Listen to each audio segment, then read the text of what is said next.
Selamat datang di channel Cerita Pagi. Di sini kita akan berbagi cerita singkat tapi penuh makna untuk hidup yang lebih tenang dan bermakna. Jangan lupa klik like, komen, share, dan subscribe channel ini supaya kamu nggak ketinggalan cerita-cerita selanjutnya. Banyak orang ingin mengatur waktu lebih baik. Sayangnya, tips produktivitas yang ada sering bikin kita merasa seperti robot.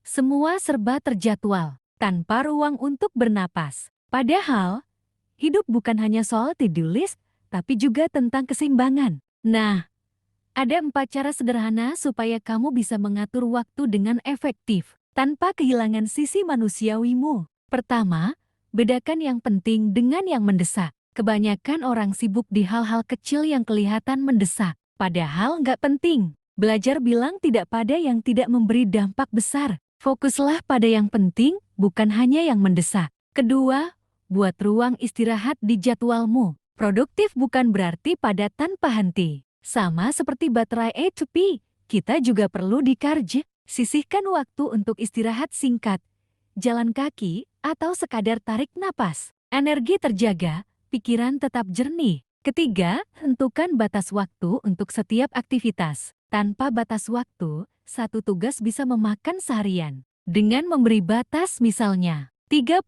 menit untuk email atau 1 jam untuk rapat kamu, jadi lebih fokus dan tidak kebablasan. Keempat, simpan waktu untuk hal yang membuatmu bahagia. Ini yang sering dilupakan. Mengatur waktu bukan hanya soal kerja, tapi juga memberi ruang untuk keluarga, pasangan, hobi, atau sekadar menikmati hidup. Karena waktu yang bahagia akan memperkuat semangatmu bekerja. Jadi, mengatur waktu bukan berarti harus jadi robot produktif. Cukup dengan membedakan yang penting dan mendesak, memberi ruang istirahat, menetapkan batas waktu, dan menyisakan waktu untuk bahagia. Dengan begitu, kamu bisa produktif sekaligus tetap manusiawi. Terima kasih sudah menonton. Jangan lupa like, komen, share, dan subscribe channel Cerita Pagi, biar cerita-cerita berikutnya bisa terus menemani harimu. Sampai jumpa di video selanjutnya.